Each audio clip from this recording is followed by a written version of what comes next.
mampiena 520 isanjato ka hatramin'ny 50 isanjato ny fahafahana iteraka ny paraky sy ny sigara ary koa mahatonga fahafahanjaza sy tsy fahavanona anaka.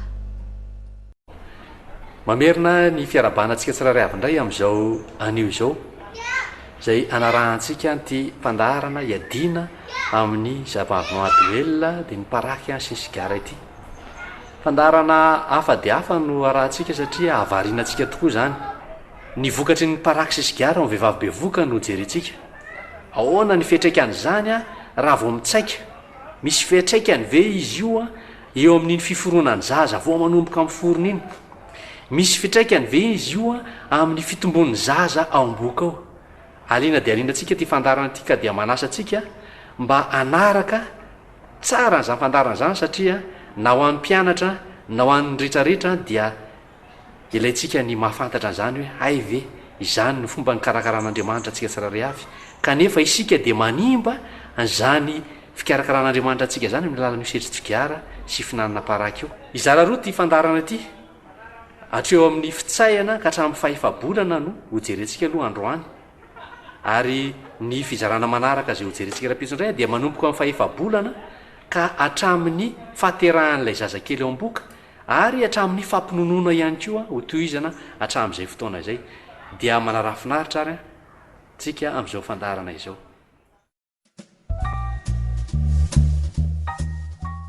Ny dingana voalohany amin'ny fitsahana dia manomboka amin'ilay antsoina hoe fécondation izay fihaonan'ny tsirinaina lahy amin'ny tsirinaina vavy. Be dia be ireo tsirinaina lahy izay mitangorona amin'ny tsirinaina vavy anankiray kanefa dia tokana amin'ny tsirinaina lahy io ihany no antafiditra ao anatin'izany tsirinaina vavy izany. Mahavariana ny nametrahan'Andriamanitra fiainana ao anatin'izao toe-javatra zao fa rehefa mihaona ireo tsirinaina anankiroa ireo dia mitambatra ho selula tokana izany ary manome ilay antsoina hoe œuf na zygote, ary dia hoentin'izy ireo miaraka amin'ny mitambatra ihany koa ireo materiel genetika izay nananany ray aman-dreny ilany silany avy, mamorona olombelona vaovao manana maizy azy tsy misy mitovy aminy kanefa dia manana ireo toetra maizy ny ray aman-dreny. Misoratra ao anatin'ilay atao hoe gène ireo toetra maizy ny tsiraray avy ireo ary manaraka kilavalava amin'ilay atao hoe ADN io gène io. Vetivety foana dia mitombo io œuf na zygote io ary dia mizara ho roa, mizara ho efatra, mizara ho valo dia toy izany hatrany. Ny mahavariana ihany koa dia izao ry havana, isaky ny misy an'izany fizaran'ny selula izany, fitombon'ny selula zany dia mizara toy izany ihany koa ireo ADN izay mitondra an'io gène io. Zany hoe zany ny selula tsiraray avy ao amin'ilay aina vao miforona zany dia misy an'io ADN io avokoa izay hipetrahan'ilay gène mitondra maizy an'ilay olombelona vao miforona izay nolovaina tamin'ny ray aman-dreny isanisany avy zany toetra izany. Raha ohatra zany ka hoe mangamaso ohatra ny ray aman-dreny anankiroa dia mazava ho azy fa ho mangamaso toy izany koa ilay zaza vao miforona. Raha ohatra koa ka manana groupe sanguin B+ ohatra ireo ray aman-dreny ireo dia mazava ho azy fa ana zany groupe sanguin B+ zany koa ilay zaza kely avy izay vao miforona. Ary dia izara hatrany hatrany zany fiforonan'ny œuf na zygote zany dia rehefa ela ny ela dia ho tonga amin'ilay stady izay antsoina hoe morula, ary io morula io no midina manaraka amin'ny fantson'ny lalan-jaza ary dia mipetraka ao amin'ny nofon'ny tranon-jaza, ary zay le atao hoe nidation, dia manomboka hatreo dia mitondra ny anarana hoe embryon io toe-javatra io, ary dia mahavariana zany zavatra zany fa dia hitombo hatrany izany. Inona ny vokatry ny paraky sy ny sigara hatreo? Eo amin'ny lehilahy ny paraky dia mampiena 50 isanjato ny fafahana hiteraka, miteraka tsy fafahana mamoaka tsirinaina, mampalay mihetsika ny tsirinaina lahy, mahasampina ny tsirinaina lahy ka manome fahavoazana ny lohany, zany hoe ny tetiny zany, mahatonga ny atao hoe leucospermie, zany hoe feono lio fotsy zany lay tsirandoka mitondra an'io tsirinaina lahy io, mampiena nisan'ilay tsirinaina lahy zany sy ny fahavelomany. Manapatapaka ny ADN ny tsirinaina lahy ihany koa ny paraky sy ny sigara dia manome fahasaponana antsoina hoe disonie zany hoe lasa anakiroa ny lohan'io tsironenalahy io a miteraka tsy fahavanonananaka izany zavatra zany a sy miteraka fahasaponana. Eo amin'ny vehivavy indray ny paraky sy ny sigara dia mampiena ny fotoana fandraisan'ny tsironena vavy a ny tsironenalahy, manimba ny toetry ny glera cervical izay mandray ny tsironenalahy ao amin'ny lohan'ny lalanjaza amin'ny fotoana mahalonaka, ary mampiena 50 isan-jato a ny fahafahana hiteraka, mampiena anisan'ny tsironena vavy zany paraky sy sigara zany a, mampandroso ihany koa ny fotoana iaviany menopause ho lasa 2 taona na 5 taona mialoha.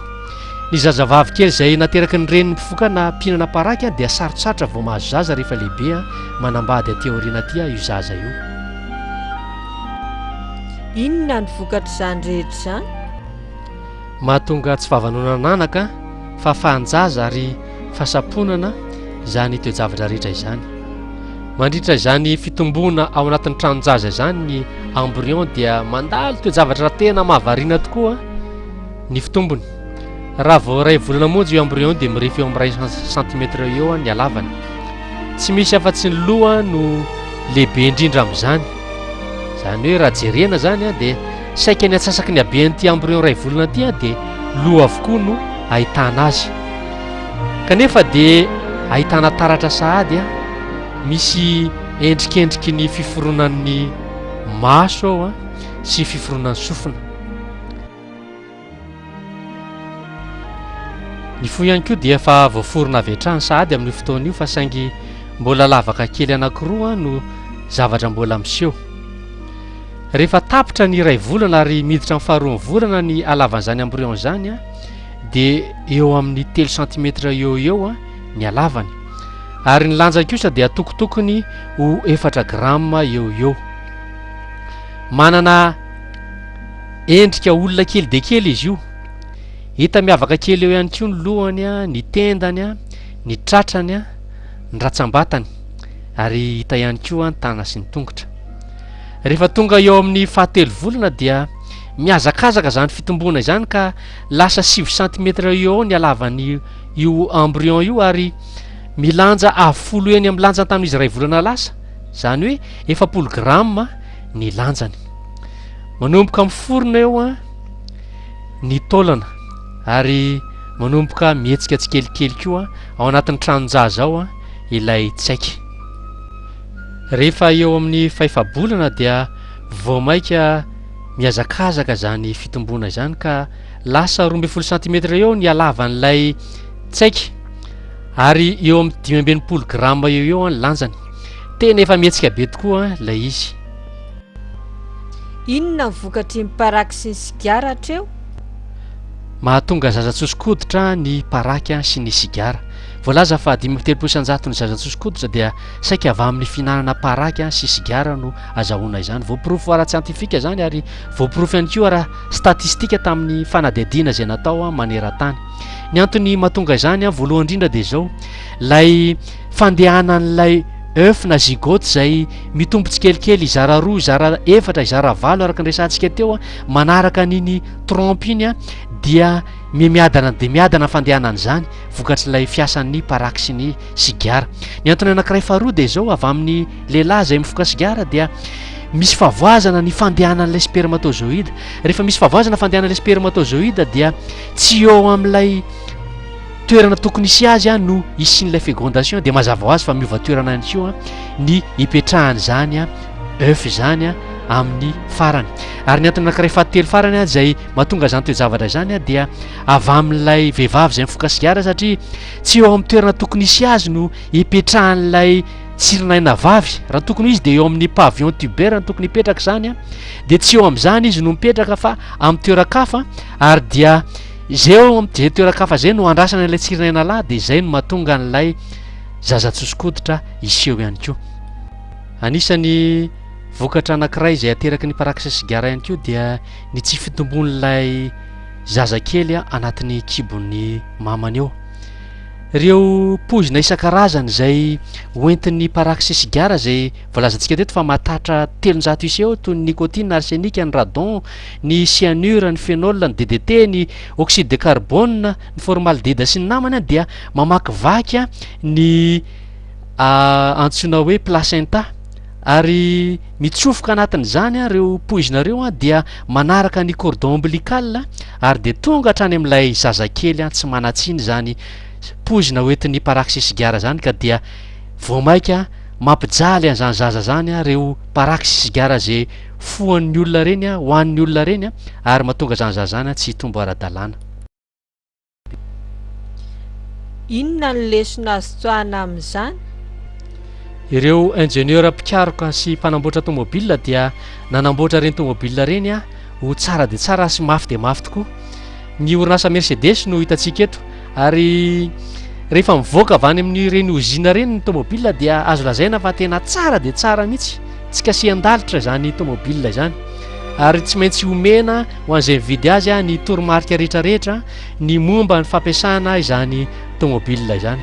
Andeha atao hoe omena tomobile anankiray tsara tarehy ianao ary dia anao zany tomobile izany. Fantatrao a reo toromarika rehetrarehetra zay tokony arahana ampikojakojana ny fahatezany zany tomobile izany. Kanefa ianao ataonao amin'izay sitraponao a zay tompon'izany tomobile zany dia tsy miraharaha fa voamaika zany tomobile zany andrarahanao menaka menaboanjo a andrarahanao petrôle ao anatin'ny fitoerana essence mazava ho azy a fa tsy ateza izany tomobile izany. Ao amin'ny bokin'ny Genesis a dia mitantara ny famoronana zay nataon'Andriamanitra ity zao tontolo zao ity. Tamin'ny andro fahaenina dia ny ratsan-tanan'Andriamanitra mihitsy no namolavola atsika olombelona ary tao anatin'izany koa ny famoronana reo biby isan-karazany.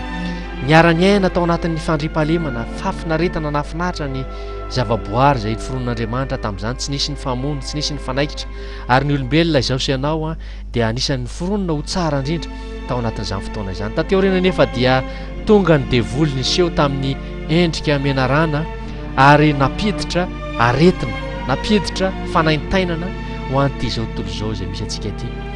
Andriamanitra dia tsy tia an'izany zavatra zany iseho amin'ny fiainantsika.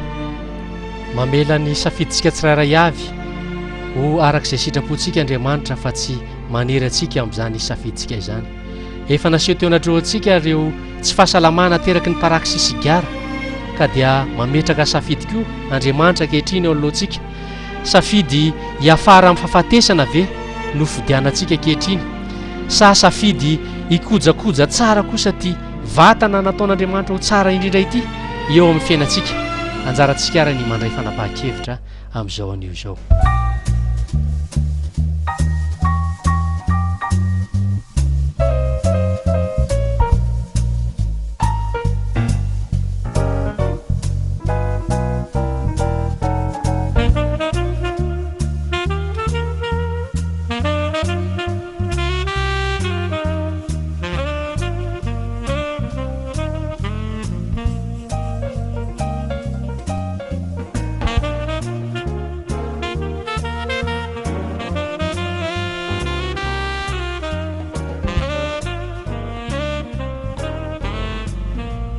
Afatry ny tompo aminao.